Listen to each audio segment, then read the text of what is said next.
Hey guys, welcome back to my channel and welcome back to another What's for Dinner. If you're new here, my name is Mandy. In these videos, I like to share with you what I make for my family of 4. I hope you guys enjoy. Our first recipe is from the Complete Cookbook for Young Chefs by America's Test Kitchen. This recipe is called Summer Tomato and Peach Salad. I know it sounds weird to have tomatoes and peaches together, but don't knock it until you try it.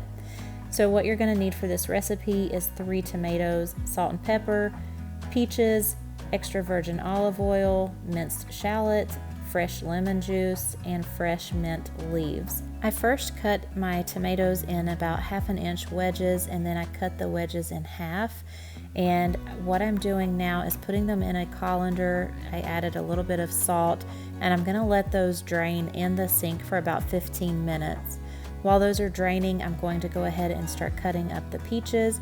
Again, you're going to cut those in about 1/2 inch wedge and then cut the wedges in half. And I have to bring attention to my new cutting board. I got this for my birthday from my mother-in-law. I absolutely love it. It has the little inserts in it so that you can take those out. They're each labeled with fruit or veggies, dairy, chicken, beef, all that. I absolutely love it. I will have the link for that down in the description if you want to check it out. The next thing I'm going to do in a medium-sized bowl is whisk together the oil, the shallot, lemon juice, salt and pepper, and I'm going to whisk that together really good, and then I'm going to add in the drained tomatoes and the peaches and then mix it up using a rubber spatula.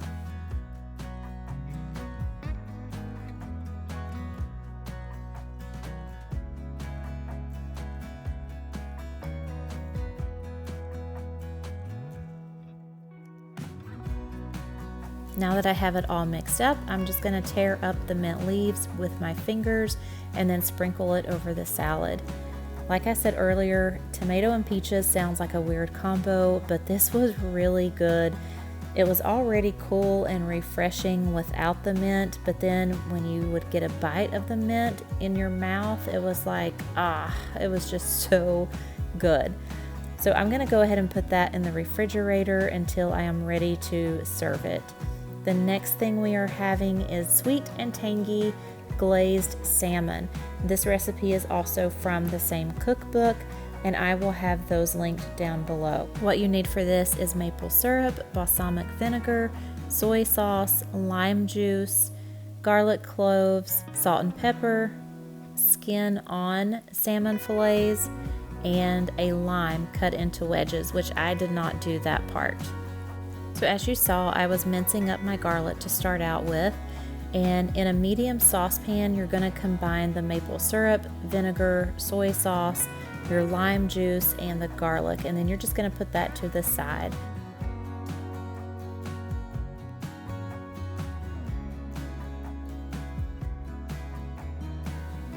So now I'm adding some salt and pepper to my nonstick skillet, and I will cook the salmon on each side, starting with the skin side down. You want to cook that for about 6 to 8 minutes on each side. Sprinkle the tops of it with a little more salt and pepper, and then you're going to flip that over. And here I'm just going to go ahead and scrape off the skin or the scales and remove that from the pan. When the salmon is done, I'm just going to transfer it to a plate and cover it with aluminum foil to keep it warm. And then I'm going to cook the maple syrup. You want to stir it occasionally until it's nice and thick. And then you're going to spoon that glaze over top of the salmon. The rest of the meals in this video are all from the Magnolia Table Volume 2 cookbook. The first dish I am making is called Skillet Potato Hash, and oh my goodness, this was absolutely delicious. You will need loose pork sausage, which I did not have that. I'm just using my Swaggerty sausage.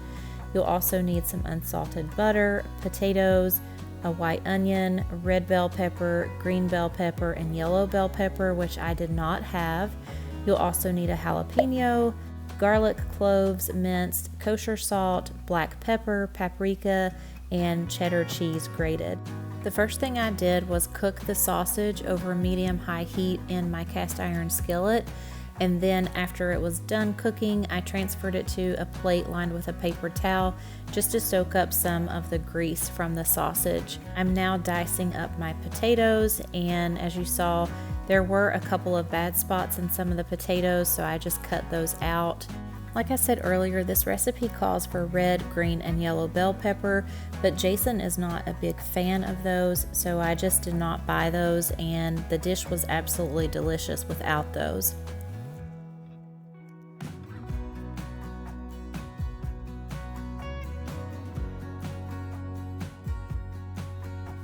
Now that I've removed the sausage from the pan, I'm going to reduce the heat to medium and melt some butter, and then I'm going to add in the potatoes and cook those, stirring occasionally until they are tender and browned.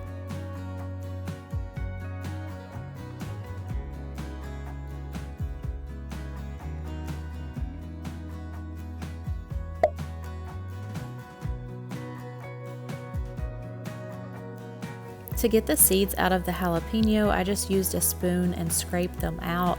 I wish that I would have left a few of the seeds in this dish just to give it a little bit of a kick, but I was afraid that it would be too spicy and then the kids wouldn't eat it, so I did take out all of the seeds.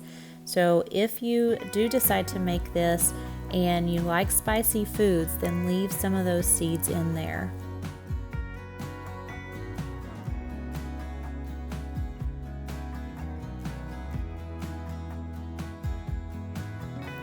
Now I'm going to go ahead and add in the onion, jalapeno, garlic, salt and pepper, and the paprika.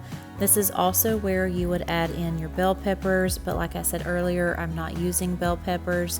And you want to cook this, stirring it constantly until the onion and peppers are softened.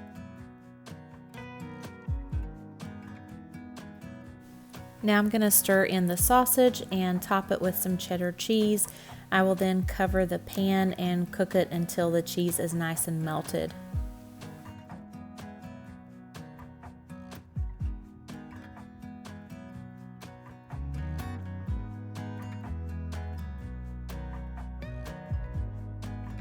While the potato hash is finishing cooking, I'm going to go ahead and fry up some eggs. We like our eggs over easy, and I do fry our eggs in bacon grease. That's what the white stuff was you saw earlier. I just prefer that over frying the eggs in oil. The bacon grease gives it a really good flavor. Our next meal was spinach tortellini soup.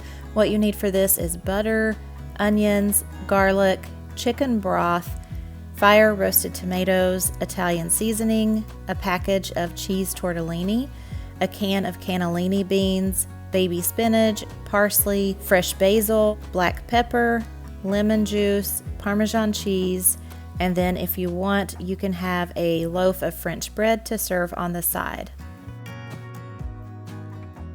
So I'm just starting out by cutting up all of my veggies, and the basil that I have is actually from my basil plant. I'm trying to start a little herb garden out on my patio, and it is so fun just walking out on your patio and picking a couple of leaves off the little plant and coming in, washing it, and cutting it up. I just feel like such a little gardener. So I get everything all cut up and ready to go.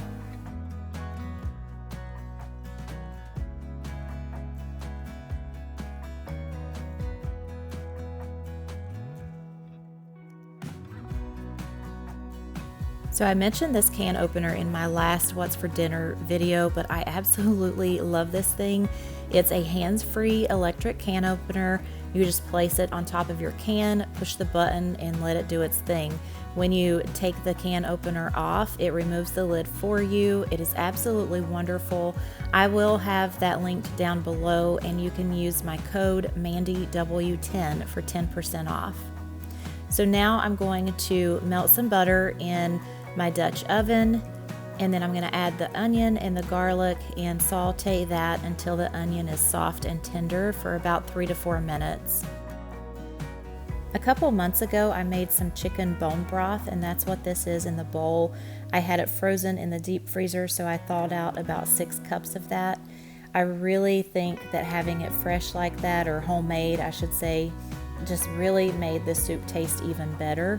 So now I'm adding the broth, tomatoes, Italian seasoning, and I'm gonna bring this to a rolling boil and then add the tortellini and the beans and cook that until the tortellini is cooked through.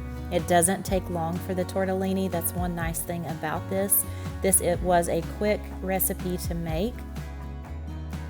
Once the tortellini is cooked through, I go ahead and reduce the heat to medium and then add the spinach, parsley, basil, some salt and pepper, and you want to stir this just until the spinach is wilted, probably about 1 to 2 minutes, and then I'm going to squeeze in some lemon juice over the soup. This soup was delicious. I know I've said that about everything almost, but this was really, really good. The kids did not eat it. As soon as they saw the green stuff in there, they turned their nose up to it. They did eat the tortellini out of it, so I guess that's a plus. I wanted to show you a picture of these pancakes. This is pecan pancakes. The recipe is from this cookbook as well, with some maple butter. It was to die for. Our next meal is Philly cheesesteaks. What you need for this is 2 pounds of ribeye or strip steak. I'm using ribeyes, olive oil, fajita seasoning, butter, onion, kosher salt, black pepper, yellow and red bell pepper, which I did not use, poblano peppers, hoagie rolls, and 12 slices of pepper jack cheese or provolone cheese, and I use the pepper jack cheese. So the recipe says to freeze the steaks for about 10 minutes just to make them easier to slice, and that does actually help a little bit. And then you want to go ahead and slice those up into strips about 1/4 inch wide. And as you saw there, I just moved out the insert. That was the insert for when you're cutting up beef. And I just took that out, and then I put my veggie insert into the cutting board and started chopping up my onions. You guys, this cutting board is just amazing. I absolutely love it. It has nice little rubber feet on the bottom so it's not slipping, sliding all over your countertop. I absolutely love it. I want to apologize if you guys hear a lawnmower in the background. My husband is outside mowing the grass. He's trying to get it done before it starts raining. It looks like it's going to start any minute. So we live in Florida, so you have to work around the thunderstorms in the summer. So the next thing I'm going to do is heat up a tablespoon of the olive oil over high heat. I'm only going to add in half of the sliced steak and season it with half a teaspoon of the fajita seasoning mix. I'm going to stir it occasionally until the steak is browned, and then I'm going to take that steak and transfer it to a plate and cover it with foil, and then I'm going to repeat with the other tablespoon of oil and the remaining steak. I'm going to do the same thing with that, and then I will take that steak off, put it on the plate as well, and cover it with tin foil to keep it warm.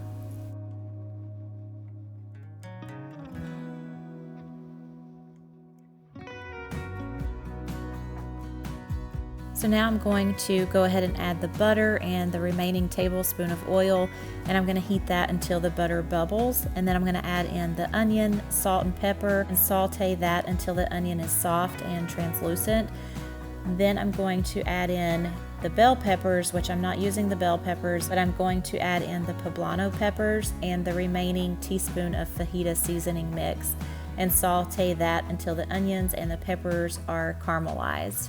Now I'm adding the steak back to the skillet, and I'm going to just toss that and let it heat through. While that is heating through, I'm going to position my oven rack to about 4 to 5 inches from the heat and turn the broiler to high.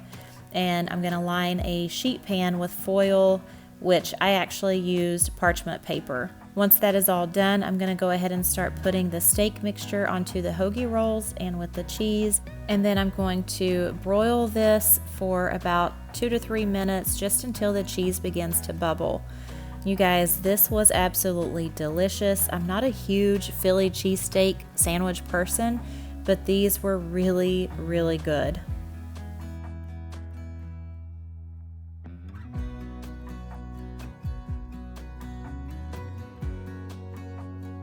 Our next meal was supposed to be shrimp and grits, but I did not have any shrimp. I thought I had some in the freezer, but I didn't, so I'm using the Hillshire smoked sausage instead.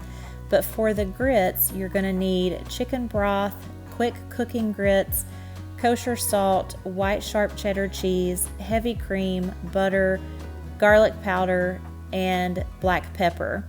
So if you noticed, I actually didn't have chicken broth. Mine was still frozen in the deep freezer and it was getting late, so I didn't have time to thaw it. I had some beef broth in the refrigerator, which I think was a mistake to use that. But what I did was combine the broth and 2.5 cups of water. I brought that to a boil and then I poured in the grits and the salt and I stir it constantly, and then I reduce the heat to low and let that simmer a little bit just until the grits thicken. And then I add in the cheddar, the cream, butter, garlic powder, and pepper. And I won't say that the grits did not taste good. They were okay, but I think if I actually followed the recipe and used chicken broth instead of beef broth, I do think they would have tasted a lot better. I'm not giving up on grits because I know Jason really likes grits. So I'm going to try again with chicken broth, and then I'm going to try a couple other recipes as well, and hopefully I will like them. Our last meal for this week is chicken pecan asparagus casserole. This was not our most favorite recipe. It wasn't bad, but I'll explain later. What you need for this is olive oil, a yellow onion, chopped toasted pecans, all-purpose flour, butter, sour cream, heavy cream, dried dill, kosher salt, black pepper, eggs, shredded cooked chicken breast, asparagus, and cheddar cheese. So here in the bowl I have my crushed pecans and all-purpose flour. I'm adding in the butter and then mixing it up really well to form a dough. This is going to be your crust of the casserole, and you want to preheat your oven to 350 degrees as well. I don't show it, but I also have some chicken breast in my Instant Pot cooking, and I will show you how I shred that chicken in just a minute. So here I'm just pressing this crust down into the pan, and I'm going to bake this until it's browned and nice and toasted, about 25 to 28 minutes, and then I'll set it aside to cool for at least 5 minutes. While the crust is baking, I'm going to go ahead and heat a small skillet over medium-high heat and heat up some oil. I'm going to saute the onions until they're tender for about 4 to 5 minutes, and then I'll just set those to the side to let them cool down. So my chicken is all done, and the way I shred it is using an electric hand mixer. This is the easiest way to shred chicken. It's much easier than trying to use 2 forks and shred it. You could also, for this recipe, buy a rotisserie chicken and just tear the chicken off the bones and shred it that way. Now in a large bowl, I'm going to whisk together the sour cream, heavy cream, dill, salt, pepper, and eggs. And then I'm going to stir in those sauteed onions and the shredded chicken. And then I don't show it. I thought I was recording, but I wasn't. Jason and them had just got home and they kind of threw me off my game, and I forgot to hit record. So after you whisk all of this together, you're going to pour that over top of your crust. Now I'm just laying out the asparagus, putting it in layers on top of that chicken mixture, and then I'll sprinkle it evenly with the cheddar cheese. I'm going to bake this until the cheese is slightly browned and bubbling on the edges, about 35 minutes. The recipe says to let it cool for about 30 minutes before serving, but it was super late and we were all hungry, so we did not let it cool for 30 minutes before serving. So our opinion on this recipe was it was okay. I am not a huge asparagus fan to begin with, so I actually took the asparagus off of mine, and I would prefer asparagus on the side with some Parmesan cheese, broiled or something like that. The crust was okay. It was good by itself, but I actually would prefer to just have the chicken and egg mixture and bake that with the cheese on top and not even have a crust.